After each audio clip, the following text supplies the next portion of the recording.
Madam, আপনাকে এই রেকর্ডিংটি দেখতেই হবে। একাই আসুন, স্বামীকে কিছু জানাবেন না। ফরিদ সাহেবের গলায় এক ধরনের অস্থিরতা ছিল। ফোনটি ধরার সময় আমার হাত কাঁপছিল। আমি বুঝতে পারছিলাম না যে উনি কি বলছেন। শেষমেশ আমি বান্দ্রার সেই 5 স্টার রেস্তোরাঁতে কেন যাব, এবং সেটাও নিজের স্বামীকে লুকিয়ে। আমার নাম ইন্দিরা কুলশ্রেষ্ঠ। আমার বয়স ৫৫ বছর। আমি মুম্বাইয়ের বান্দ্রা ওয়েস্ট এলাকায় থাকি। সাধারণ মানুষ আমাকে একজন অতি সাধারণ গৃহিণী মনে করে, যে নিজের স্বামীর সেবা করে, সুতির শাড়ি পরে এবং কখনো কোনো প্রশ্ন করে না। কিন্তু তারা কি জানত যে আমি ৩২ বছর যাবৎ আইসিআইসিআই ব্যাংকে অ্যাসিস্ট্যান্ট ম্যানেজার হিসেবে কাজ করেছি? আমি শত শত জালিয়াতির মামলা দেখেছি। জালিয়াতি শনাক্ত করাই ছিল আমার কাজ। কিন্তু আমি জানতাম না যে সবথেকে বড় জালিয়াতিটা আমার নিজের ঘরেই হচ্ছে। যখন আমি সেই রেস্তোরাঁটির প্রাইভেট রুমে বসে স্ক্রিনে সেই সব কিছু দেখছিলাম, তখন আমার রক্ত হিম হয়ে গিয়েছিল।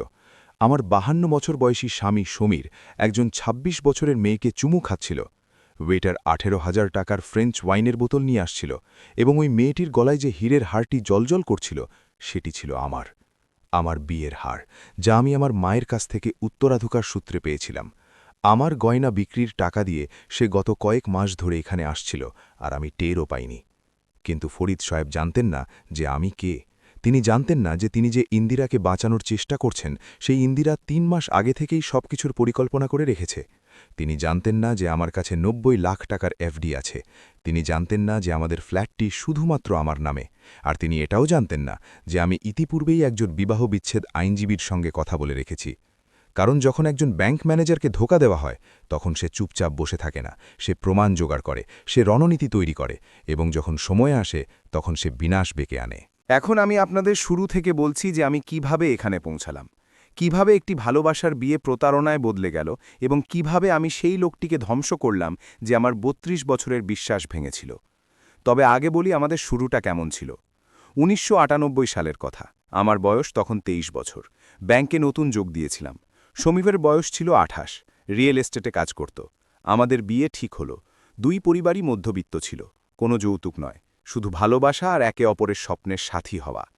আমার মনে আছে সেই প্রথম দিওয়ালি। আমরা জুহু এলাকায় একটি ছোট্ট 1 বিএইচকে ফ্ল্যাটে থাকতাম। ভাড়া ছিল ৮,৫০০ টাকা, যা আমাদের দুইজনের বেতন মিলিয়ে কষ্ট করে জোগাড় হতো। সমীর সেদিন বাড়ি ফিরে বলেছিল, ইন্দু, একদিন আমি তোমাকে বান্দ্রায় ফ্ল্যাট কিনে দেব, সমুদ্রের একদম ধারেই। আমি হেসে বলেছিলাম, আর আমি তোমাকে একটা বড় গাড়ি কিনে দেব। আমরা দুজনেই হেসে ফেলেছিলাম, কিন্তু আমরা জানতাম যে এগুলো শুধু স্বপ্ন নয়, বরং সংকল্প। সেই দিনগুলোতে সমীরের ব্যবসা ভালোই চলছিল। মুম্বাইয়ের রিয়েল এস্টেট দ্রুত বাড়ছিল। ও মাসে ৫০-৬০ হাজার টাকা আয় করতে পারত। আমার বেতন ছিল ১২,০০০ টাকা। আমরা মিলেমিশে সঞ্চয় করতাম। প্রতিটা টাকার হিসেব থাকত, এবং প্রতি মাসে অন্তত ২০,০০০ টাকা জমানোর চেষ্টা করতাম। রবিবার আমরা কার্টার রোডে ফুচকা খেতে যেতাম, ৫০ টাকার প্লেট। তারপর সমুদ্রের ধারে ঘণ্টার পর ঘণ্টা বসে থাকতাম, কথা বলতাম, স্বপ্ন দেখতাম। আমি ওর কাঁধে মাথা রেখে ঢেউয়ের শব্দ শুনতাম। ও আমার চুলে হাত বুলিয়ে দিত। ইন্দু, তুমিই আমার ভাগ্য, সে বলত। তোমাকে ছাড়া আমি কিছু না। আমার বিশ্বাস ছিল অগাধ বিশ্বাস, কারণ সেই সময়ে ভালোবাসাটা খাঁটি মনে হতো। প্রতারণা শুধু সিনেমাতেই হতো, বাস্তব জীবনে নয়। কিন্তু আমি জানতাম না যে জীবন আমাকে কোন মোড়ে নিয়ে দাঁড় করাবে। ২০০১ সালে আরোহী জন্মাল, আমাদের একমাত্র মেয়ে। যখন প্রথমবার ওকে কোলে নিলাম, তখন সমীরের চোখে জল ছিল। ইন্দু, এই বাচ্চাটিকে আমরা সব কিছু দেব, সে বলেছিল। আর আমরা সত্যিই সব কিছু দিয়েছিলাম। আমি সকাল ৬টায় উঠতাম, আরোহীকে তৈরি করতাম, ব্যাংকে যেতাম, সন্ধ্যায় স্কুল থেকে ওকে নিয়ে আসতাম, হোমওয়ার্ক করাতাম, রান্না করতাম। রাত ১০টা পর্যন্ত কাজ চলত। সমীরও পরিশ্রম করছিল। ও সকাল ৮টায় বেরোত আর রাত ৮-৯টায় ফিরত। ক্লায়েন্টদের সঙ্গে meeting, site visit, deal close করা। রিয়েল এস্টেটের কাজ সহজ ছিল না, কিন্তু আমরা সুখী ছিলাম। ২০০৪ সালে আমরা দুজনে মিলে আন্ধেরিতে ৩০ লাখ টাকা দিয়ে একটি 2 বিএইচকে ফ্ল্যাট কিনলাম। অর্ধেক লোন আর অর্ধেক আমাদের সঞ্চয় থেকে। প্রথমবার আমাদের নিজস্ব ঘর হল। আরোহী যখন ৫ বছরের হল, আমি ওকে বান্দ্রার একটি নামী স্কুলে ভর্তি করালাম। মাইনে অনেক বেশি ছিল, বছরে ১.৫ লাখ টাকা। কিন্তু আমি চেয়েছিলাম আমার মেয়ে যেন সেরা শিক্ষা পায়। ইন্দু, এত দামি স্কুলের কি দরকার? সমীর একবার জিজ্ঞেস করেছিল। কারণ শিক্ষাই একজন নারীকে স্বাধীন করে, আমি বলেছিলাম। আরোহীকে যেন কখনো কারও ওপর নির্ভর করতে না হয়। সমীর সেদিন আর কিচ্ছু বলেনি, কিন্তু আমি জানতাম ও বুঝতে পেরেছে। আরোহী বড় হতে থাকল। স্কুলেও ভালো ছিল, পড়াশোনায় তুক্ষর। আমি ওর পাশে ঘণ্টার পর ঘণ্টা বসে হোমওয়ার্ক করাতাম। বিজ্ঞান, গণিত, ইংরেজি সব বিষয়। সমীর মাঝে মাঝে এসে বলতো, বাহ, আমার মেয়ে কতটা বুদ্ধিমান। কিন্তু আসল পরিশ্রমটা কে করছিল সেটা সবাই জানত। যখন আরোহী 10ম শ্রেণীতে পড়ত, আমি ওকে অতিরিক্ত টিউশন ক্লাসে পাঠিয়েছিলাম। সায়েন্স আর ম্যাথসের জন্য মাসে 10,000 টাকা লাগত। আমার বেতন ততদিনে 35,000 টাকা হয়ে গিয়েছিল। সমীরের ব্যবসাও ভালো চলছিল, মাসে প্রায় 1 লাখ টাকার আশেপাশে। কিন্তু খরচও বেড়ে চলেছিল। বাড়ির লোন, বিদ্যুৎ, জল, খাবার, আরোহীর ফিস, টিউশন, বইপত্র, ইউনিফর্ম সব কিছু। তাও আমরা সঞ্চয় চালিয়ে গিয়েছিলাম। আমি প্রতি মাসে অন্তত 15-20 হাজার টাকা এফডিতে রাখতাম, আর সোনার গয়নাও কিনতাম। অল্প অল্প করে, 10 গ্রাম এখানে, 15 গ্রাম ওখানে। ইন্দু, এত গয়না কেন কিনছ? সমীর জিজ্ঞেস করত। সোনা হলো একটা মেয়ের নিরাপত্তা, আমি বলতাম। কাল যদি কোনো বিপদ আসে তখন কাজে লাগবে। আমি জানতাম না যে এই সোনাই একদিন আমার বিরুদ্ধে ব্যবহার করা হবে। আরোহী দ্বাদশ পাশ করল, খুব ভালো নম্বর নিয়ে, 88%। ও মুম্বাই ইউনিভার্সিটি থেকে বিবিএ করল, তারপর এমএ। প্রতি বছরের ফিস ছিল 3-4 লাখ টাকা। কিন্তু আমি কখনো না বলিনি, কারণ আমি চেয়েছিলাম আমার মেয়ে স্বনির্ভর হোক, নিজের আয়, নিজের সম্মান। আরোহী আমাকে হতাশ করেনি। ও এমবিএ করার পর একটি ভালো কোম্পানিতে মার্কেটিংয়ের চাকরি পেল। 50,000 টাকা দিয়ে শুরু করল। মাম্মা, এখন আমি উপার্জন করব, ও আমাকে জড়িয়ে ধরে বলেছিল। এখন আপনাকে আর এত পরিশ্রম করতে হবে না। আমার চোখে জল এসে গিয়েছিল। আমি আমার মেয়েকে শক্ত করে জড়িয়ে ধরেছিলাম, কিন্তু সেই সময় আমি জানতাম না যে সমীর ইতিপূর্বেই বদলে গিয়েছিল। 2017 সাল আসতে আসতে আমার বয়স হলো 52, সমীরের বয়স তখন 49। আরোহীর বিয়ের কথা শুরু হতে থাকল। কিন্তু ও বলতো, মাম্মা, আমাকে আগে কেরিয়ারে ফোকাস করতে হবে, বিয়ে পরে। আমি খুশি হয়েছিলাম। আমার মেয়ে বুদ্ধিমতী এবং স্বনির্ভর ছিল। কিন্তু সেই বছরই আমি সমীরের মধ্যে কিছু পরিবর্তন দেখতে পেলাম। প্রথমে ছোট ছোট ব্যাপার ছিল। সে বেশি রাত পর্যন্ত অফিসে থাকতে শুরু করল। রাত 10-11টায় বাড়ি ফিরত, বলতো বড় কোনো ডিল চলছে, ক্লায়েন্টের সাথে মিটিং ছিল। আমি বিশ্বাস করে নিতাম, কারণ রিয়েল এস্টেটে এমনটা হয়েই থাকে। তারপর তার পোশাক আশাক বদলে গেল।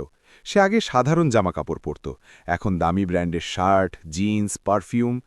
একদিন আমি জিজ্ঞেস করলাম, এসব কি? আরে ইন্দু, ক্লায়েন্টদের সামনে প্রেজেন্টেবল তো হতে হয়, সে হেসে বলেছিল। আমি ভেবেছিলাম হয়তো ব্যবসার প্রয়োজনে দরকার। তারপর সে জিমে ভর্তি হল। বান্দ্রার এক দামি জিমে মাসে 15,000 টাকা ফিস। আমি ফিট থাকতে চাই, সে বলেছিল। স্বাস্থ্য খারাপ হচ্ছে। আমি ভাবলাম ভালো কথা, স্বামীর স্বাস্থ্যের খেয়াল রাখা তো স্ত্রীর কর্তব্য। আমি ওর জন্য স্বাস্থ্যকর খাবার বানাতে লাগলাম, সালাদ, কম তেল, কম মশলা। কিন্তু সে প্রায়ই খাবার ফেলে দিত। বাইরে ক্লায়েন্টের সাথে খেয়ে নিয়েছে বলে জানাত। ধীরে ধীরে সে বাড়িতে কম সময় কাটাতে লাগল। সকালে তাড়াতাড়ি বেরোয় যেত, রাতে ফিরত দেরিতে। উইকেন্ডেও মিটিং হতে লাগল। একদিন আমি জিজ্ঞেস করলাম, সমীর, তুমি এত দৌড়ঝাঁপ কেন করছ? কখনো আমাদের সাথে বসো না তো? ইন্দু, তোমার কি মনে হয়, টাকা কি গাছে ফলে? সে ঝাঁঝিয়ে বলেছিল, আরোহীর এমবিএ ফিস, বাড়ির খরচ, ইএমআই সব তো আমাকেই জোগাড় করতে হয়। আমি চুপ হয়ে গেলাম। আমার বেতন ততদিনে 55,000 টাকা হয়ে গিয়েছিল। আমিও তো উপার্জন করছিলাম, কিন্তু আমি কিছু বলিনি। 2018 সালে আরও একটি পরিবর্তন এলো। সমীর আমার রান্নায় খুঁত ধরতে শুরু করল। ইন্দু, তোমার রান্না এখন আর আগের মতো নেই, সে বলতো। কেন, কি হয়েছে? আমি জিজ্ঞেস করতাম। ব্যাস, স্বাদ নেই, তুমি বুড়ি হয়ে গেছ হয়তো সেই জন্য। বুড়ি? আমি তখন 53 বছরের ছিলাম, আর সে আমাকে বুড়ি বলল। আমার খুব কষ্ট হলো, কিন্তু আমি নিজের কষ্টটা ভেতরেই চেপে রাখলাম। আমি ভাবছিলাম হয়তো সে চাপে আছে, ব্যবসার টেনশন হবে। কিন্তু মনের ভেতরে আমার সন্দেহ দানা বাঁধতে শুরু করেছিল। কিছু তো একটা গোলমাল আছে। আমি 30 বছর ব্যাংকে কাজ করেছি। মানুষের মুখ পড়া ছিল আমার কাজ, আর আমি আমার নিজের স্বামীর মুখ পড়তে পারব না। আমি জানতাম যে কিছু একটা লুকোনো হচ্ছে, কিন্তু সেটা কি তা আমার জানা ছিল না। 2019 সালে আমি ব্যাংক থেকে রিটায়ার করলাম। 5 বছর আগে পুরো 32 বছরের চাকরির পর আমি ভালো পিএফ পেলাম 20 লাখ টাকা এবং গ্র্যাচুইটি হিসেবে 8 লাখ টাকা। সমীর বলল, ইন্দু, এই টাকাটা আমাকে দিয়ে দাও, আমি ইনভেস্ট করব, রিয়েল এস্টেটে লাগিয়ে দেব, দ্বিগুণ হয়ে যাবে। কিন্তু আমি অস্বীকার করলাম। না সমীর, এই টাকাটা আমি এফডিতে রাখব, নিরাপদ থাকবে। এফডিতে কি হবে? সে বিরক্ত হয়ে বলল, মাত্র 6% সুদ পাবে, আমি তোমাকে 12% এনে দিতে পারি। কিন্তু আমি আমার সিদ্ধান্তে অটল থাকলাম। কেন জানি না, আমার মন সায় দিচ্ছিল না। হয়তো সেটা ব্যাংকারের সহজাত প্রবৃত্তি ছিল। আমি সেই 20 লাখ টাকা নিজের নামে 4 বছরের জন্য 7% সুদে আলাদা আলাদা ব্যাংকে এফডি করে রাখলাম। সমীর খুব রেগে গেল। কয়েকদিন আমার সাথে কথা বলল না, কিন্তু আমি গ্রাহ্য করলাম না। সেই বছরই আমি আরেকটি কাজ করলাম। আমাদের যে 2 বিএইচকে ফ্ল্যাটটি দুজনে মিলে কিনেছিলাম, সেটি জয়েন্ট ওনারশিপে ছিল। আমি একজন আইনজীবীর কাছে গেলাম। রেণুকা দামলে আমার পুরনো ব্যাংকের ক্লায়েন্ট ছিল, এখন ফ্যামিলি ল প্র্যাকটিস করে। রেণুকা, আমার একটা পরামর্শ চাই, আমি বললাম। আমার ফ্ল্যাটটি জয়েন্ট নামে আছে, আমি কি সেটা শুধু নিজের নামে করতে পারি? রেণুকা আমার দিকে তীক্ষ্ণ নজরে তাকালো। ইন্দিরা, কোনো সমস্যা আছে কি? আমি মিথ্যে বললাম, না, এমনিতে ট্যাক্স প্ল্যানিংয়ের জন্য। রেণুকা হাসল। তুমি ব্যাংকার ছিলে, আমার কাছে মিথ্যে বলো না। তবে কোনো ব্যাপার না, আমি তোমাকে উপায় বলে দিচ্ছি। সে আমাকে গিফট ডিডের কথা জানালো। সমীরকে একটি কাগজে সই করাতে হতো যে সে তার অংশটি আমাকে গিফট করছে। মাত্র 5,000 টাকার স্ট্যাম্প ডিউটি লাগত। আমি বাড়ি এলাম, সমীরের সাথে খুব কৌশলে কথা বললাম। সমীর, আমি আরোহীর বিয়ের কথা ভাবছিলাম। আমি বললাম, যদি ফ্ল্যাটটি শুধু আমার নামে থাকে তবে ট্যাক্স বেনিফিট পাওয়া যাবে, নারীর নামে প্রপার্টি থাকলে ট্যাক্স কম লাগে। সমীরের কোনো সন্দেহ হলো না। সে ভাবল আমি একজন সহজ সরল মহিলা যে ট্যাক্স বাঁচানোর কথা ভাবছে। ঠিক আছে, সে বলল, তুমি যা ভালো মনে করো, এবং সে গিফট ডিডে সই করে দিল। ফ্ল্যাটটি পুরোপুরি আমার নামে হয়ে গেল। সেই মুহূর্তে আমি জানতাম না যে এই সিদ্ধান্তটি কতটা সঠিক প্রমাণিত হবে, কিন্তু মনের গহীনে আমার মনে হচ্ছিল যে কিছু তো ভুল হচ্ছে। সমীরের ব্যবহার, তার পরিবর্তন, তার অবহেলা, কিছু একটা তো আড়াল করা হচ্ছে, এবং আমি খুব শিগগিরই সত্যিটা জানতে চলেছিলাম। 2023 সালের ফেব্রুয়ারির কথা, আজ থেকে 6 মাস আগের।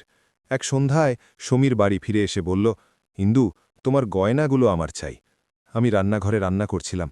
রাজমা ভাত সমীরের খুব প্রিয়। আমি ঘুরে তাকালাম। গয়না দিয়ে কি হবে? একটা বড় ডিল ফাইনাল হচ্ছে। সে বোঝালো, ক্লায়েন্টের অ্যাডভান্স চাই 3 লাখ টাকা। আমার কাছে নগদ টাকা নেই, গয়না বন্ধক রাখতে হবে, মাত্র 2 মাসের জন্য। ডিল ফাইনাল হলেই ফিরিয়ে নিয়ে আসব। আমার বুক ধড়ফড় করতে লাগল। গয়না বন্ধক রাখা, সেই গয়না যেগুলো আমি 20 বছরের পরিশ্রম দিয়ে জমিয়েছিলাম। কোন গয়না? আমি গলার কাঁপুনি লুকিয়ে জিজ্ঞাসা করলাম, তোমার সেই সোনার সেটটা। সে বলল, বিয়ের সময় যেটা তোমার মা দিয়েছিলেন। আমার হাত থেকে খুন্তিটা পড়ে গেল। আমার মায়ের দেওয়া সেট, 50 গ্রাম সোনা, হার, কানের দুল, চুড়ি, আমার বিয়ের স্মৃতি। না সমীর, আমি বললাম, ওই সেটটা নয়, অন্য কোনো গয়না নিয়ে নাও। ইন্দু, আমি তোমার স্বামী, সে চিৎকার করে বলল। আমি কি তোমাকে ধোকা দেব? মাত্র 2 মাসের মামলা, ডিল হয়ে গেলেই ফেরত আনব। আমার উপর বিশ্বাস নেই? বিশ্বাস, এই শব্দটা আমার বুকে বিঁধল। আমি 32 বছর এই লোকটিকে বিশ্বাস করেছি। এখন কি আমি না বলতে পারি? আমি লকার থেকে গয়নাগুলো বের করলাম। আমার হাত কাঁপছিল। সমীর ঝটকা মেরে সেই খামটা নিয়ে চলে গেল। সেই রাতে আমি ঘুমাতে পারলাম না। আমি আমার বেডরুমে বসে পুরনো ছবিগুলো দেখছিলাম। আমার বিয়ের ছবি, যেখানে আমি ওই হারটি পরেছিলাম। আমার মা হাসছিলেন।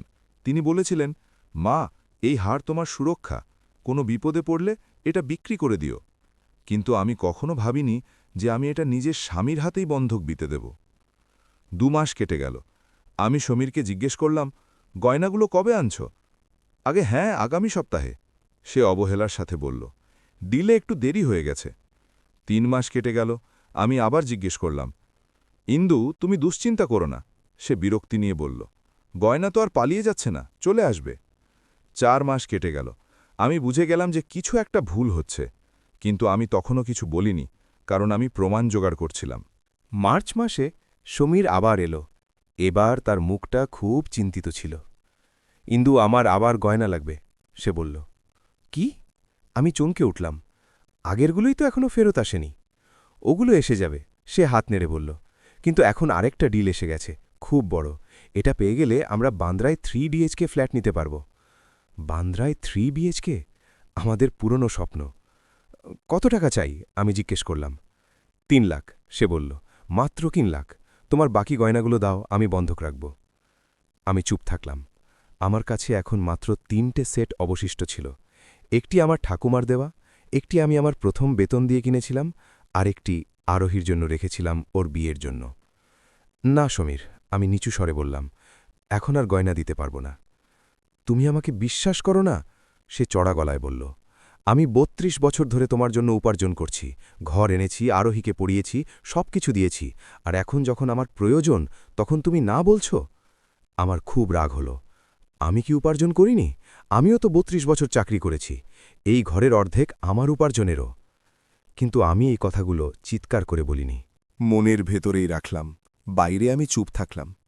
সমীর সারা সপ্তাহ আমার উপর রেগে থাকল, খাওয়া দাওয়া করল না, কথা বলল না, এবং তারপর একদিন আমি হার মানলাম। আমি ঠাকুমার গয়নাগুলো দিয়ে দিলাম, ২৫ গ্রাম সোনা, প্রায় ১,৫০,০০০ টাকার দাম। মাত্র ১ মাস, সমীর কথা দিল ১ মাসের মধ্যে ফিরিয়ে আনব। কিন্তু আমি জানতাম যে এটা মিথ্যে। আমি জানতাম ওই গয়না আর কখনো ফিরবে না, এবং আমি ঠিক ছিলাম।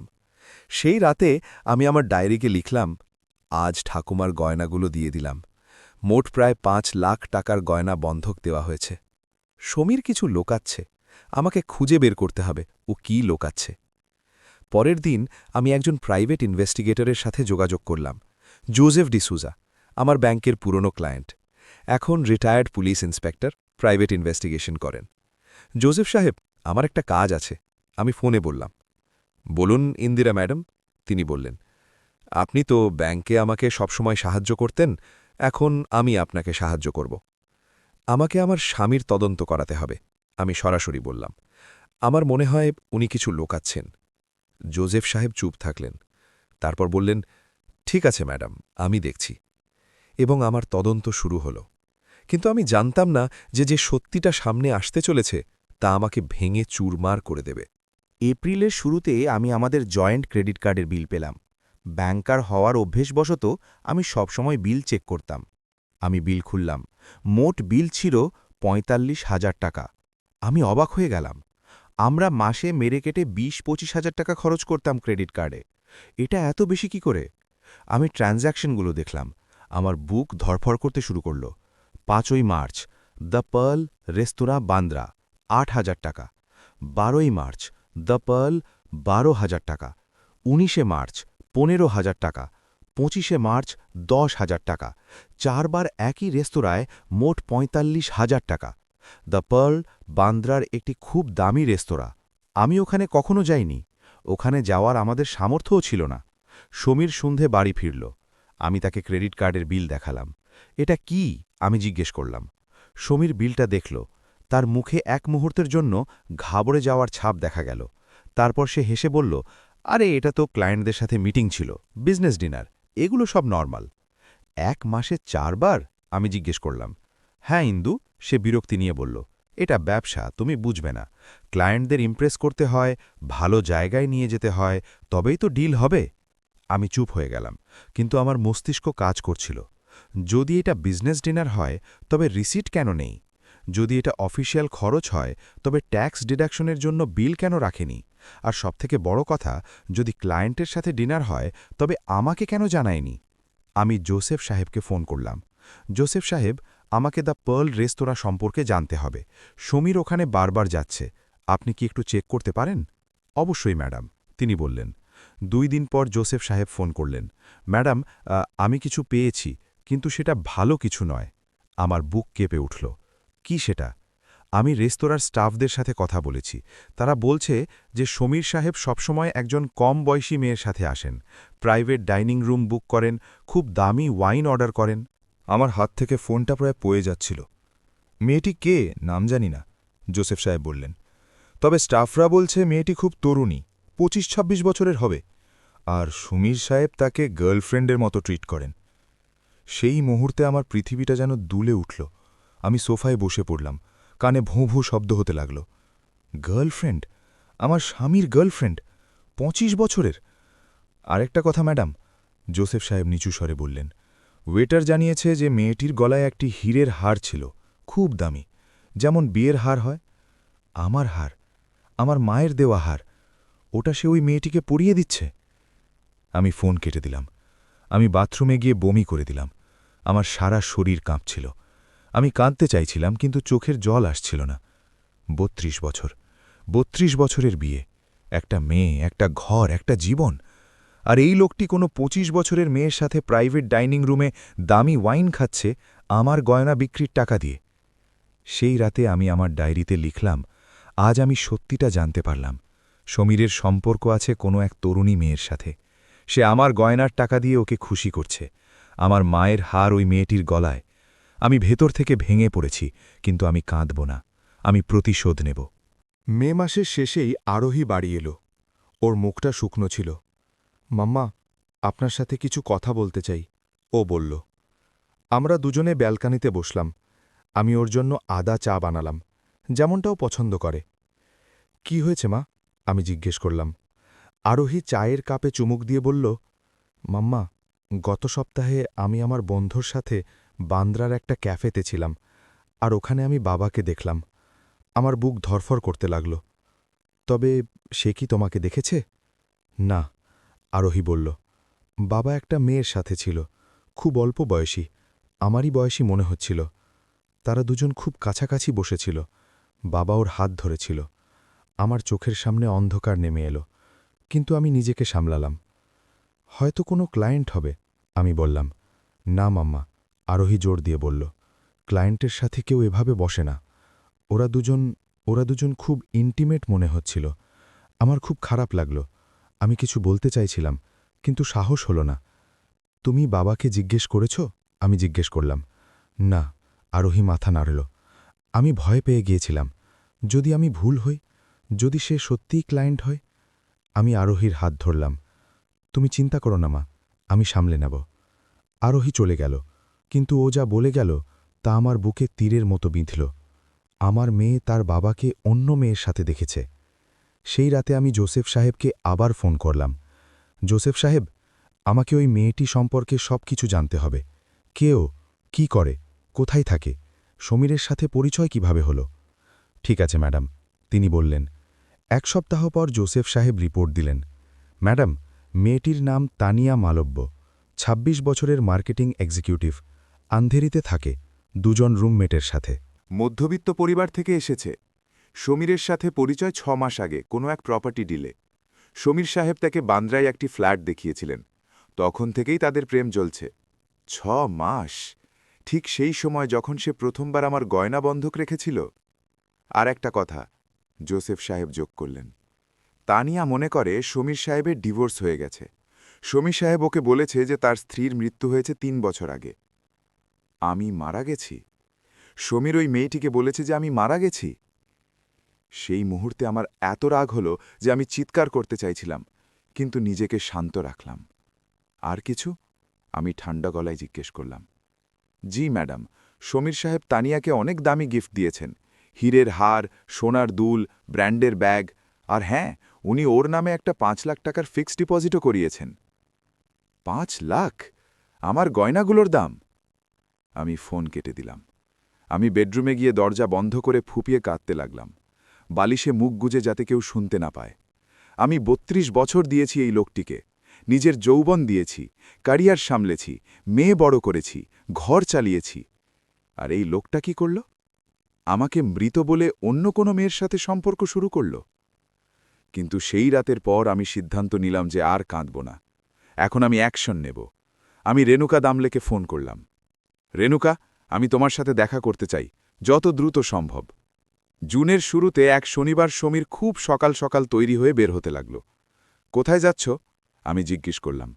অফিস, সে বলল। একটা জরুরি ক্লায়েন্ট মিটিং আছে। শনিবারে? আমি জিজ্ঞেস করলাম। হ্যাঁ, সে বিরক্তি নিয়ে বলল। আমি চুপ থাকলাম, কিন্তু আমি জানতাম এটা মিথ্যে। জোসেফ সাহেব ওর পেছনেই লেগেছিলেন। তিনি আমাকে ফোন করলেন। ম্যাডাম, উনি আন্ধেরির দিকে যাচ্ছেন, মনে হয় তানিয়ার ফ্ল্যাটের দিকে।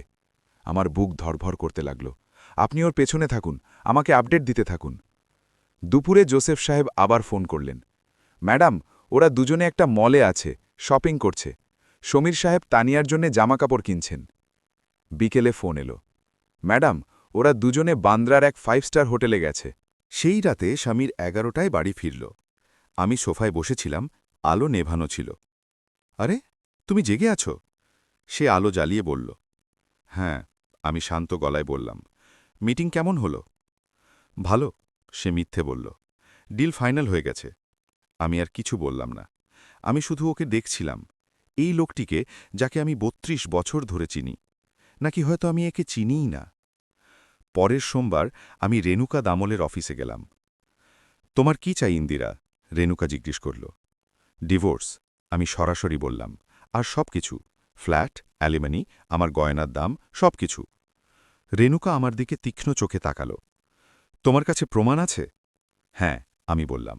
প্রাইভেট ইনভেস্টিগেটরের report, photo, video, credit card bill সব আছে। আর আমার অনুমতি ছাড়া গয়না বন্ধক রেখেছে। আমি চুরির মামলাও করব। রেণুকা হাসল। তুমি ব্যাংকার ছিলে, তুমি জানো ফ্রড কেস কিভাবে সাজাতে হয়। একদম, আমি বললাম। আর আমি সমীরকে পুরোপুরি ধ্বংস করে দেব। সেই দিন থেকে আমার প্রস্তুতি শুরু হলো। আমি একজন লড়াকু নারীতে বদলে গেলাম। প্রতিদিন আমি প্রমাণ জোগাড় করতাম, প্রতি রাতে পরিকল্পনা করতাম। কিন্তু আমি জানতাম না যে সবথেকে বড় প্রমাণটি আমি অন্য কারো মাধ্যমে পেতে চলেছি। সেটা ৩ মাস আগের কথা, মার্চ মাসে, যখন স্বামীর প্রথমবার গয়না বন্ধকের কথা বলেছিল। সেই রাতে আমি ঘুমাতে পারিনি। আমি আমার বেডরুমে বসে পুরনো গয়নার বাক্সগুলো খুলেছিলাম। আপনি কি আরও জানতে চান এরপর ইন্দিরা কি করল? সে কি স্বামীরকে জেলের ভাত খাওয়ালো? যদি ভালো লাগে তবে জানাবেন। বিয়ের ছবিগুলো ছড়িয়ে ছিটিয়েছিল, আর আমি ভাবছিলাম আমার কি সন্দেহ করা উচিত। তারপর আমার ব্যাংকিং জীবনের দিনগুলোর কথা মনে পড়ল। কত মানুষ আসত আর বলতো, ম্যাডাম শুধু একবার লোন চাই, ব্যাস ১ মাসের জন্য, তারপর ফেরত দিয়ে দেব। আর তারপর সেই মানুষগুলোই ডিফল্ট করে যেত, জালিয়াতি ধরা পড়ত। প্যাটার্ন সবসময় একই হতো, প্রথমে ছোট অঙ্ক, তারপর বড়, তারপর গায়েব। আমি ভাবলাম যদি এটা কোনো ক্লায়েন্টের কেস হতো তবে আমি কি করতাম। আমি তদন্ত করতাম। তো আমি সেটাই করলাম। পরের দিন আমি জোসেফ ডিসুজার সাথে দেখা করতে গেলাম। তিনি আন্ধেরিতে একটি ছোট অফিসে বসতেন। রিটায়ার্ড পুলিশ ইন্সপেক্টর, আমার ব্যাংকের পুরনো ক্লায়েন্ট। জোসেফ সাহেব, আমার সাহায্য চাই, আমি বললাম। তিনি বললেন, বলুন ম্যাডাম, আপনি ব্যাংকে আমার কতটা পাশে দাঁড়িয়েছিলেন, হোম লোন আপনিই পাইয়ে দিয়েছিলেন। এবার আপনি বলুন আমি কি করতে পারি। আমাকে আমার স্বামীর তদন্ত করাতে হবে, আমি নিচু স্বরে বললাম। আমার মনে হয় উনি মিথ্যে বলছেন। জোসেফ সাহেব আমার দিকে তাকালেন। তার চোখে একটা বোধগম্যতা ছিল। কি হয়েছে ম্যাডাম?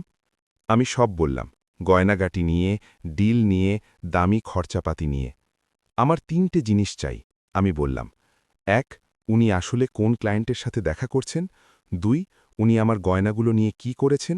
৩, ওর আসল আর্থিক অবস্থা কি। জোসেফ সাহেব নোটবুক বের করলেন। আর হ্যাঁ, আমি বললাম, যদি কোনো মহিলা থাকে তবে তার সম্পর্কেও আমার সব কিছু চাই। জোসেফ সাহেব মাথা নাড়লেন। ম্যাডাম, আমি আপনাকে পুরো রিপোর্ট দেব, কিন্তু তৈরি থাকুন, কখনো কখনো সত্যি খুব যন্ত্রণাদায়ক হয়। আমি তৈরি আছি, আমি বললাম। কিন্তু আমি ছিলাম না। আমি সেই সত্যির জন্য একদম তৈরি ছিলাম না যা সামনে আসতে চলেছিল। আমি জোসেফ সাহেবকে ৫,০০০ টাকা অ্যাডভান্স দিলাম। নিজের এফডি থেকে তুলেছিলাম। সমীর টেরও পেল না। ১ সপ্তাহের মধ্যে প্রথম রিপোর্ট এলো। জোসেফ সাহেব বললেন, আমি বাড়ি এলাম, স্বাভাবিকের মতো রান্না করলাম, সমীরের সাথে খেলাম, কথা বললাম, কিন্তু ভেতর থেকে আমি বদলে গিয়েছিলাম। এখন আমি একজন গোয়েন্দার স্ত্রী ছিলাম না, আমি নিজে একজন গোয়েন্দা ছিলাম। ১ সপ্তাহ পর জোসেফ সাহেব ফোন করলেন, ম্যাডাম দেখা করতে পারি? আমি আবার তার অফিসে গেলাম। এবার তিনি একটি মোটা ফাইল আমার সামনে রাখলেন। ম্যাডাম, এটি দেখুন। তিনি প্রথম ছবিটা দেখালেন। সমীর একটা রেস্তোরাঁ থেকে বেরোচ্ছে, আর তার সাথে একটা মেয়ে, খুব তরুণী, ২৬-২৭ বছরের, সুন্দর আধুনিক পোশাক, এবং সমীর তার হাত ধরে আছে। আমার বুক ফেটে গেল, কিন্তু আমি নিজেকে সামলালাম। এটি কে? আমি জিজ্ঞেস করলাম। তানিয়া মালব্য, জোসেফ সাহেব বললেন। ২৬ বছরের মার্কেটিং এক্সিকিউটিভ, আন্ধেরিতে থাকে। তিনি আরও ছবি দেখালেন। সমীর আর তানিয়া ক্যাফেতে, মলে, হোটেলে ঠুকছে। প্রতিটা ছবি আমার বুকে একটা করে ছুরির মতো বিঁধছিল। আর এই দেখুন, জোসেফ সাহেব একটা রসিদ দেখালেন। দ্য পার্ল রেস্তোরাঁ, ৫ই মার্চ, বিল ১৮,০০০ টাকা। French wine, seafood, dessert, private dining room. আমি রসিদটি মন দিয়ে দেখলাম। ক্রেডিট কার্ড নম্বর, আমাদের জয়েন্ট কার্ড। কতবার? আমি জিজ্ঞেস করলাম।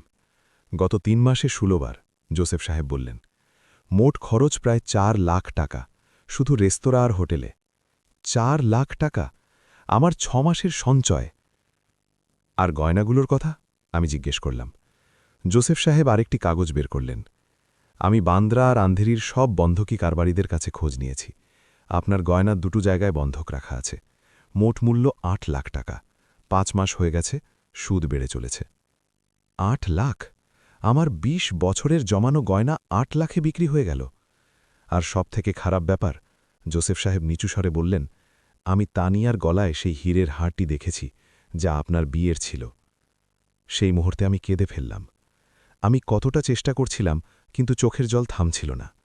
আমার মায়ের দেওয়া হার, আমার বিয়ের স্মৃতি, তা অন্য কোনো মেয়ের গলায়। জোসেফ সাহেব আমাকে জল দিলেন। সমীর, আমি আরোহীর বিয়ের কথা ভাবছিলাম। আমি বললাম, যদি ফ্ল্যাটটি শুধু আমার নামে থাকে তবে ট্যাক্স বেনিফিট পাওয়া যাবে। নারীর নামে প্রপার্টি থাকলে ট্যাক্স কম লাগে। সমীরের কোনো সন্দেহ হল না। সে ভাবল আমি একজন সহজ সরল মহিলা যে ট্যাক্স বাঁচানোর কথা ভাবছে। ঠিক আছে, সে বলল, তুমি যা ভালো মনে করো, এবং সে গিফট ডিডে সই করে দিল। ফ্ল্যাটটি পুরোপুরি আমার নামে হয়ে গেল। সেই মুহূর্তে আমি জানতাম না যে এই সিদ্ধান্তটি কতটা সঠিক প্রমাণিত হবে, কিন্তু মনের গহীনে আমার মনে হচ্ছিল যে কিছু তো ভুল হচ্ছে। সমীরের ব্যবহার, তার পরিবর্তন, তার অবহেলা, কিছু একটা তো আড়াল করা হচ্ছে, এবং আমি খুব শিগগিরই সত্যিটা জানতে চলেছিলাম। 2023 সালের ফেব্রুয়ারির কথা, আজ থেকে 6 মাস আগের। এক সন্ধ্যায় সমীর বাড়ি ফিরে এসে বলল, ইন্দু, তোমার গয়নাগুলো আমার চাই। আমি রান্নাঘরে রান্না করছিলাম। রাজমা ভাত সমীরের খুব প্রিয়। আমি ঘুরে তাকালাম। গয়না দিয়ে কি হবে? একটা বড় ডিল ফাইনাল হচ্ছে। সে বোঝালো, ক্লায়েন্টের অ্যাডভান্স চাই 3 লাখ টাকা। আমার কাছে নগদ টাকা নেই, গয়না বন্ধক রাখতে হবে, মাত্র 2 মাসের জন্য। ডিল ফাইনাল হলেই ফিরিয়ে নিয়ে আসব।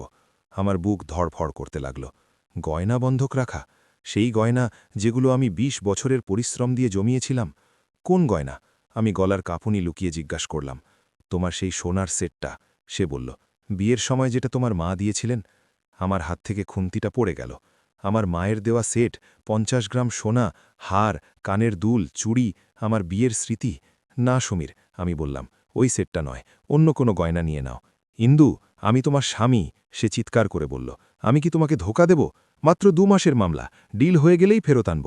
আমার ওপর বিশ্বাস নেই? বিশ্বাস, এই শব্দটা আমার বুকে বিঁধল। আমি 32 বছর এই লোকটিকে বিশ্বাস করেছি। এখন কি আমি না বলতে পারি? আমি লকার থেকে গয়নাগুলো বের করলাম। আমার হাত কাঁপছিল। সমীর ঝটকা মেরে সেই খামটা নিয়ে চলে গেল। দ্বিতীয়ত, তোমাকে প্রমাণ আরও মজবুত করতে হবে, রেণুকা বলল। যদি কোনো রেস্তোরাঁর ম্যানেজার সাক্ষী হতে পারে তবে ভালো। ভিডিও ফুটেজ পাওয়া গেলে সোনায় সোহাগা। সেটি কিভাবে পাবো? আমি জিজ্ঞেস করলাম। তুমি ব্যাংকার ছিলে, রেণুকা হাসল। তোমার কত চেনা পরিচিত থাকবে? কাউকে তো চেনো যে রেস্তোরাঁ ইন্ডাস্ট্রিতে আছে। আমি ভাবলাম, তারপর আমার মনে পড়ল ফরিদ শেখ, দ্য পার্লের ম্যানেজার, আমার ব্যাংকের পুরনো ক্লায়েন্ট ছিলেন। আমি 10 বছর আগে ওর হোম লোন অ্যাপ্রুভ করেছিলাম। তৃতীয়ত, রেণুকা বলল, তোমাকে ঠিক করতে হবে যে তুমি কতটা চাও, শুধু ডিভোর্স নাকি পুরো বিচার। পুরো বিচার, আমি ঠান্ডা গলায় বললাম। আমি চাই সমীর ধ্বংস হয়ে যাক, সামাজিকভাবে, আর্থিকভাবে, পেশাগতভাবে, সব দিক দিয়ে। রেণুকা আমার দিকে তীক্ষ্ণ নজরে তাকালো। ঠিক আছে, তাহলে আমরা এটাই করব। প্রথমত, চুরির এফআইআর, তোমার অনুমতি ছাড়া গয়না বন্ধক রাখার চুরি। দ্বিতীয়ত, ব্যভিচারের ভিত্তিতে ডিভোর্স কেস। তৃতীয়ত, অ্যালিমানি আর প্রপার্টি সেটেলমেন্ট। তুমি সবকিছু নিজের কাছে রাখবে। আর তানিয়া? আমি জিজ্ঞেস করলাম। ওকে সত্যিটা জানাতে হবে, রেণুকা বলল। ও নিজেই সমীরের থেকে দূরে সরে যাবে। তোমাকে ওর সাথে লড়ার দরকার নেই, ও নিজেও একটা শিকার, ঠিক যতটা তুমি। আমি বুঝে গেলাম রেণুকা ঠিকই বলছিল। সেই দিন থেকে আমি আমার প্রস্তুতি জোরদার করে দিলাম। আমি জয়েন্ট অ্যাকাউন্ট থেকে নিজের অংশ বের করে নিলাম, 9 লাখ টাকা আলাদা অ্যাকাউন্টে রেখে দিলাম। আমি ফরিদ শেখকে ফোন করলাম।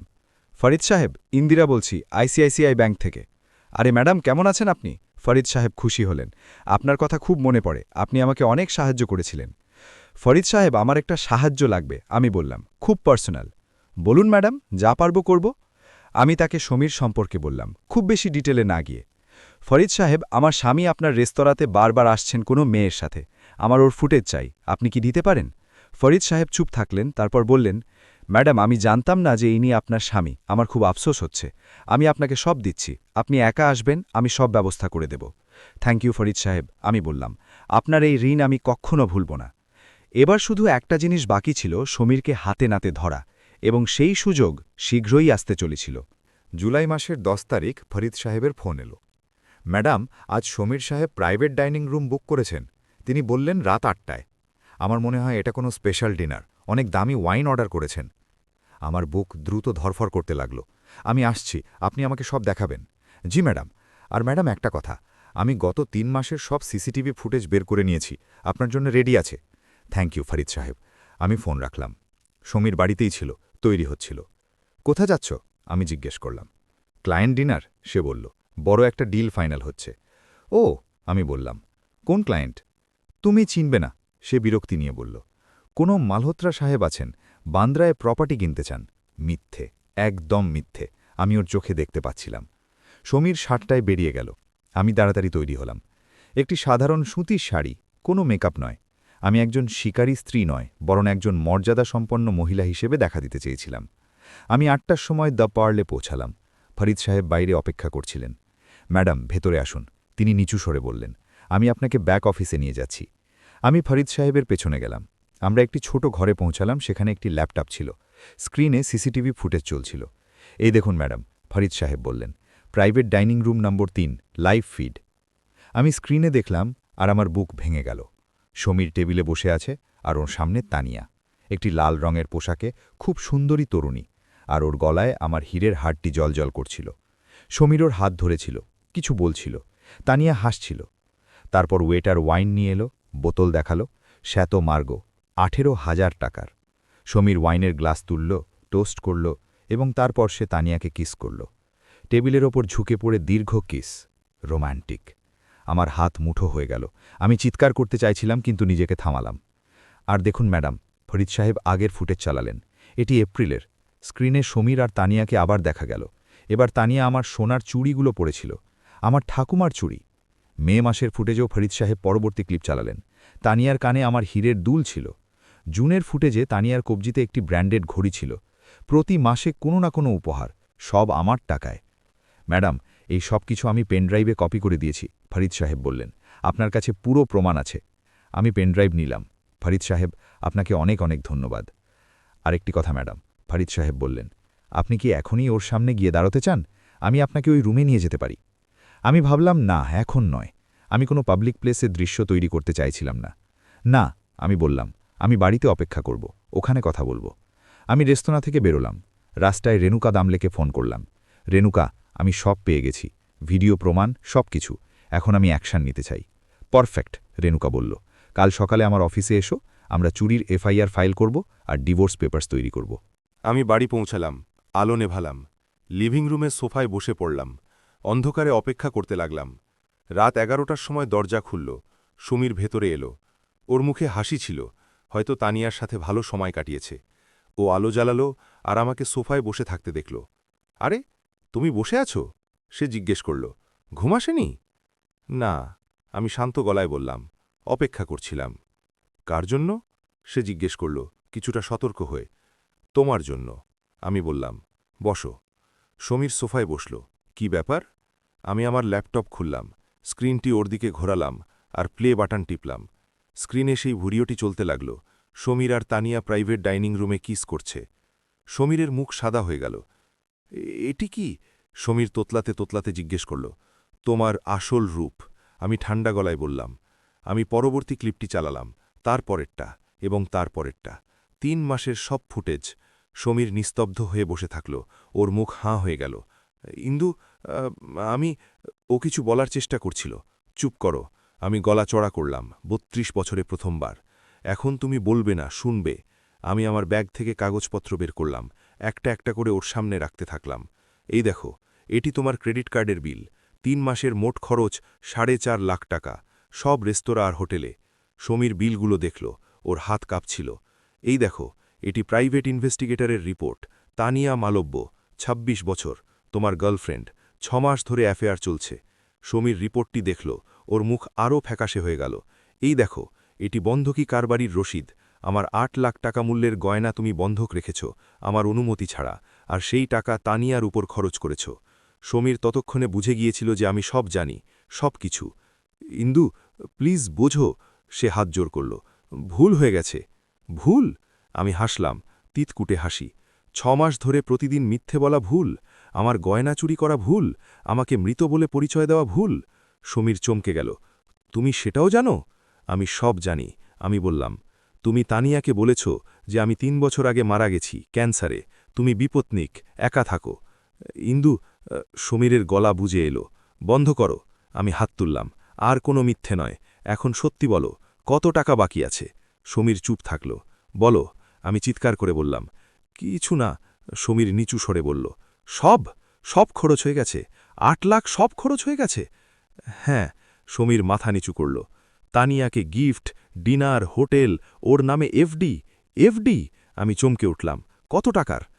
5 লাখ, সমীর বলল। 5 লাখ? আমার গয়নার টাকা ওই মেয়ের নামে এফডি? আমার এত রাগ হলো যে আমি সমীরকে মারতে চাইছিলাম, কিন্তু নিজেকে সামলে নিলাম। আর ধার? আমি জিজ্ঞেস করলাম। কতটা আছে? 12 লাখ, সমীর ধীরে ধীরে বলল। 12 লাখ? আমি চেঁচালাম। কেন, ব্যবসা কি ভালো চলছে না? সমীর বলল। গত 2 বছর ধরে কোনো ভালো ডিল পাইনি। আমার টাকা দরকার ছিল, ইমপ্রেশন তৈরি করতে হতো, তাই আমি লোন নিয়েছিলাম। ক্রেডিট কার্ড থেকে ক্যাশ তুলেছিলাম, বন্ধুদের থেকে ধার নিয়েছিলাম, আর সব তানিয়ার পেছনে খরচ করেছি। শেষ করে দিলে? হ্যাঁ, সমীর বলল। আমি দাঁড়িয়ে পড়লাম, নিজের ব্যাগ থেকে একটি খাম বের করলাম আর সমীরের সামনে ছুঁড়ে দিলাম। এটি কি? সে জিজ্ঞেস করল। খুলে দেখো, আমি বললাম। সমীর খামটা খুলল, ভেতরে 2টো কাগজ ছিল। প্রথমটি চুরির এফআইআরের কপি, যা আমি আজই জমা দিয়েছিলাম। ইন্দিরা কুলশ্রেষ্ঠ তার স্বামী সমীর কুলশ্রেষ্ঠের বিরুদ্ধে অভিযোগ দায়ের করেছেন যে তিনি তার গয়না তার অনুমতি ছাড়া বন্ধক রেখেছেন। দ্বিতীয়টি ডিভোর্স নোটিশ। ইন্দিরা কুলশ্রেষ্ঠ তার স্বামী সমীর কুলশ্রেষ্ঠের থেকে বিবাহ বিচ্ছেদের জন্য আবেদন করেছেন, কারণ ব্যভিচার। সমীর 2টো কাগজই পড়ল। ওর মুখ দেখার মতো ছিল। তুমি এফআইআর করে দিয়েছ? সে তোতলাতে তোতলাতে জিজ্ঞেস করল। হ্যাঁ, আমি বললাম। আর কাল সকালে পুলিশ তোমাকে ডাকবে। অ্যান্টিসিপেটরি বেলের জন্য কোর্টে যেতে হবে। কিন্তু ইন্দু, সমীর ঘাবড়ে গেল। এতে তো আমার সম্মান নষ্ট হয়ে যাবে, আমার ব্যবসা বরবাদ হয়ে যাবে। তোমার সম্মান? আমি হাসলাম। তুমি যখন অন্য কোনো মহিলার সাথে শুচ্ছিলে, তখন কি আমার সম্মানের কথা ভেবেছিলে? সমীর চুপ হয়ে গেল। আর শোনো, আমি বললাম, এই ফ্ল্যাটটি শুধু আমার নামে। 3 মাস আগে তুমি গিফট ডিডে সই করেছিলে, মনে আছে? এখন এটি পুরোপুরি আমার প্রপার্টি, তোমার কোনো অধিকার নেই। সমীরের মুখ হাঁ হয়ে গেল। তুমি সব আগে থেকে প্ল্যান করে রেখেছিলে? হ্যাঁ, আমি বললাম।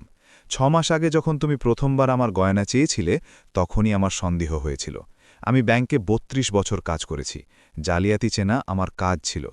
কিন্তু ইন্দু, সমীর কাঁদতে লাগল। প্লিজ ক্ষমা করে দাও, আমি ভুল করে ফেলেছি।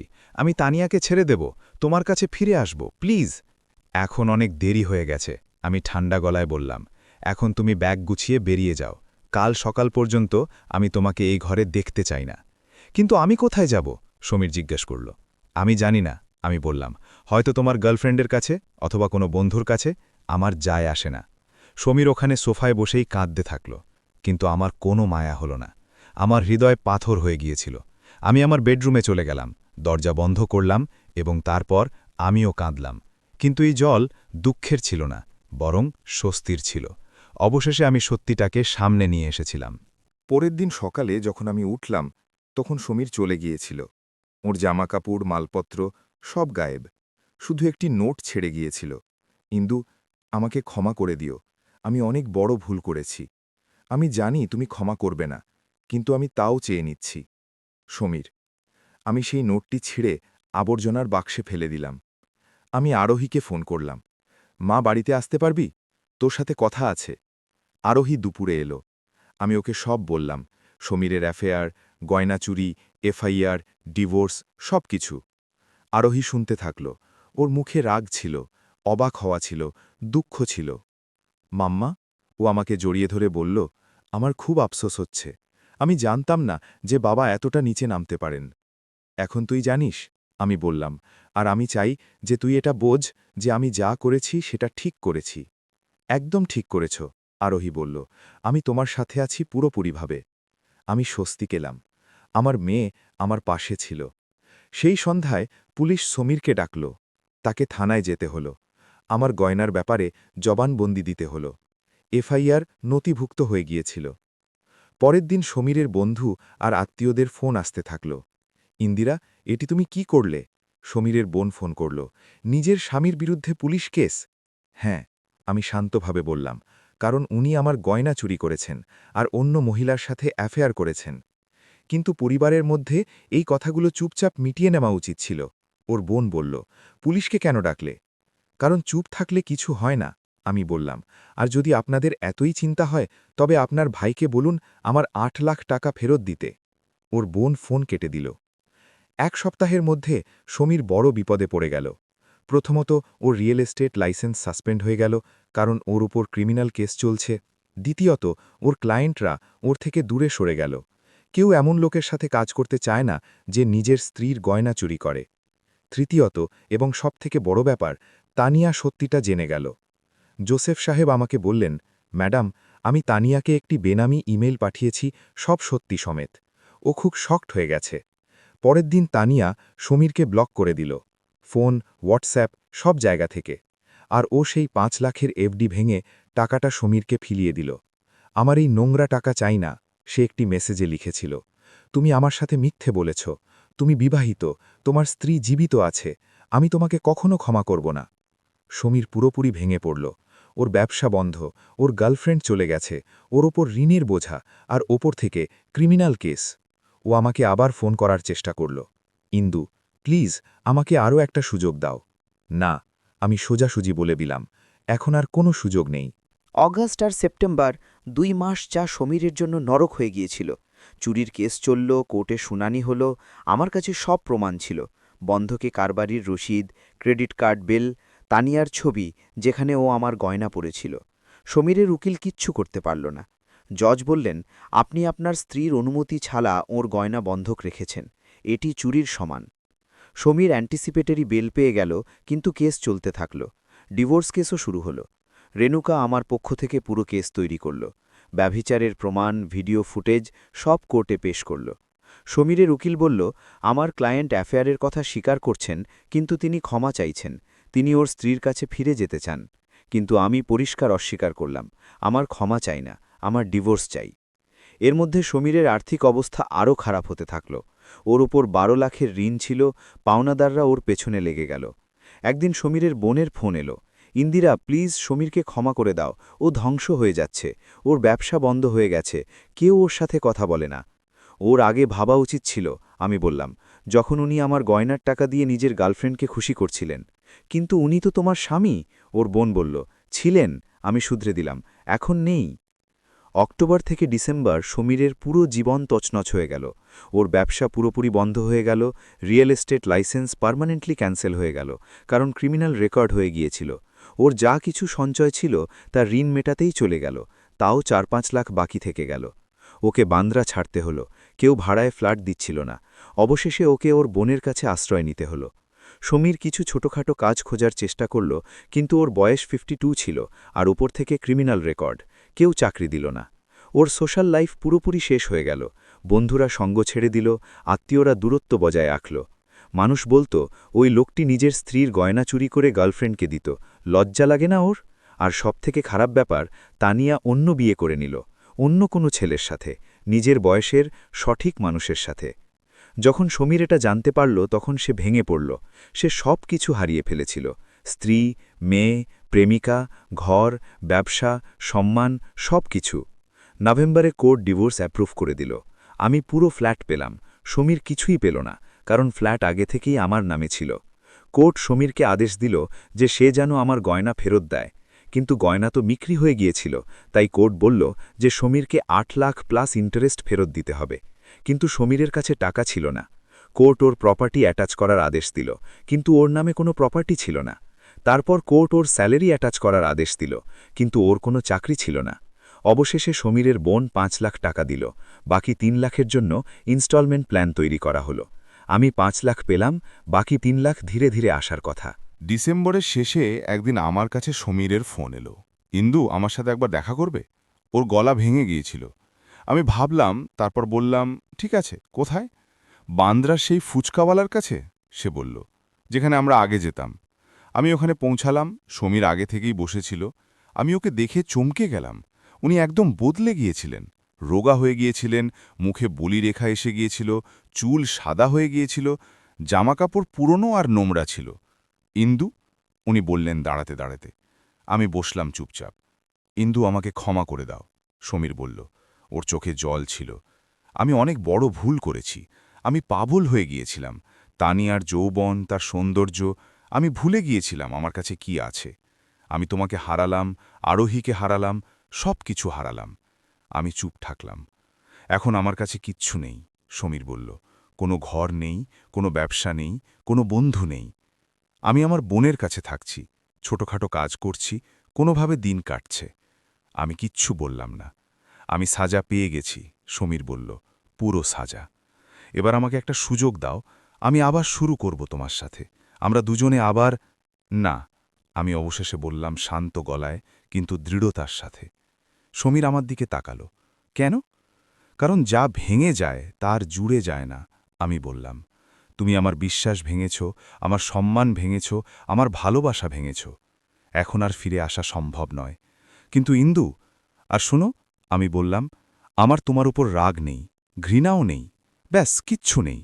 তুমি আমার কাছে এখন একজন অচেনা মানুষ, আর আমি অচেনা মানুষদের সাথে থাকি না। আমি উঠে দাঁড়ালাম। ইন্দু, প্লিজ।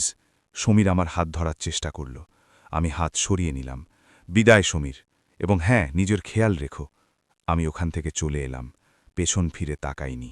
আজ জুলাই ২০২৪, ঠিক ১ বছর পর। আমি আমার ব্যালকনিতে বসে আছি, সকালে চা খাচ্ছি, আদা দেওয়া। নিচে বান্দ্রার রাস্তা দেখা যাচ্ছে, সমুদ্রের শব্দ আসছে। এটি সেই একই ফ্ল্যাট, কিন্তু এখন এটি শুধু আমার নামে, আমার ইচ্ছে মতো। রিটায়ারমেন্টের পর আমি ভেবেছিলাম যে আমি ব্যাস বাড়িতে বসে থাকব, কিন্তু তা হয়নি। ৩ মাস আগে আইসিআইসিআই ব্যাংক থেকে ফোন এলো, তাদের একজন কনসালটেন্ট চাই ফ্রড ডিটেকশনের জন্য। আমি রাজি হয়ে গেলাম। এখন আমি সপ্তাহে ৩ দিন ব্যাংকে যাই, মাসে ৭,০০০ টাকা পাই। কাজও আছে, টাকাও আছে, আর সবথেকে বড় কথা, আমার মনে হয় যে আমি কাজের উপযুক্ত। আরোহী ভালো আছে, ওর প্রমোশন হয়েছে, এখন সিনিয়র মার্কেটিং ম্যানেজার, মাসে ৮০,০০০ টাকা আয় করে। আর হ্যাঁ, ওর একটি বয়ফ্রেন্ডও আছে, ভালো ছেলে, বয়সে সমান, সম্মান করে আরোহীকে। মাম্মা, যখন বিয়ে করব তখন তুমি তৈরি থেকো, ও গত সপ্তাহে বলেছিল। অবশ্যই, আমি বললাম, তবে তাড়াহুড়ো করিস না, আগে ছেলেটাকে ভালো করে চিনে নে। আমার এফডি এখন ১৫ লাখের হয়ে গেছে। সমীরের বোন বাকি ৩ লাখও চুকিয়ে দিয়েছে। আমি সেই টাকা আবার এফডিতে লাগিয়ে দিয়েছি।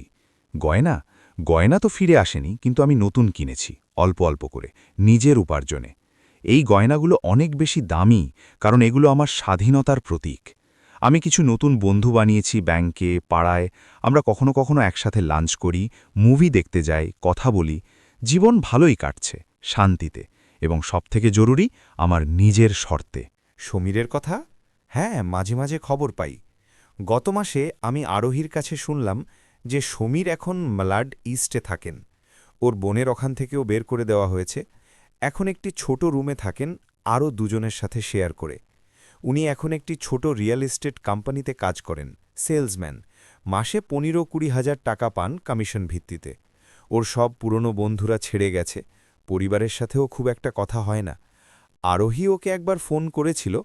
সমীর বলেছিল, মা, আমি ঠিক আছি, তুই তোর মাম্মার খেয়াল রাখিস, ব্যাস এইটুকুই। তানিয়ার বিয়ে হয়ে গেছে কোনো এক ভালো ছেলের সাথে, ওর সুখী আছে।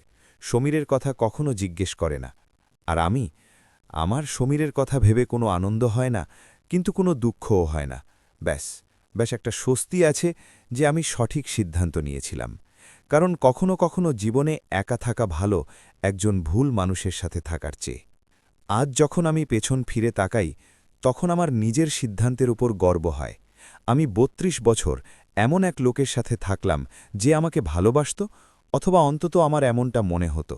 কিন্তু যখন ওর প্রয়োজন হল, তখন সে আমাকে ধোঁকা দিল, আমার গয়না চুরি করল, অন্য মহিলার সাথে অ্যাফেয়ার করল, আমাকে মৃত বলে পরিচয় দিল। কিন্তু আমি চুপ করে বসিনি। আমি লড়াই করেছি নিজের সম্মানের জন্য, নিজের হকের জন্য। আর আজ আমি এখানে, স্বাধীন, স্বনির্ভর, সুখী। আমি সেই সব মহিলাদের বলতে চাই যারা আমার কাহিনী শুনছেন, যদি আপনার সাথেও কিছু ভুল হয়, তবে চুপ করে থাকবেন না, ভয় পাবেন না, লড়াই করুন। কারণ আপনার ইজ্জত, আপনার সম্মান, আপনার হক, এসব আপনারই। কেউ এগুলো আপনার থেকে কেড়ে নিতে পারে না। জীবনে কখনো কখনো লড়তে হয় আপনজনদের সাথেও, কিন্তু যখন আপনি সত্যের জন্য লড়েন তখন জয় আপনারই হয়। সম্মানের সাথে বাঁচা প্রত্যেকের অধিকার, চাই সে নারী হোক বা পুরুষ, বৃদ্ধ হোক বা তরুণ, কেউ আপনাকে ছোট করতে পারে না।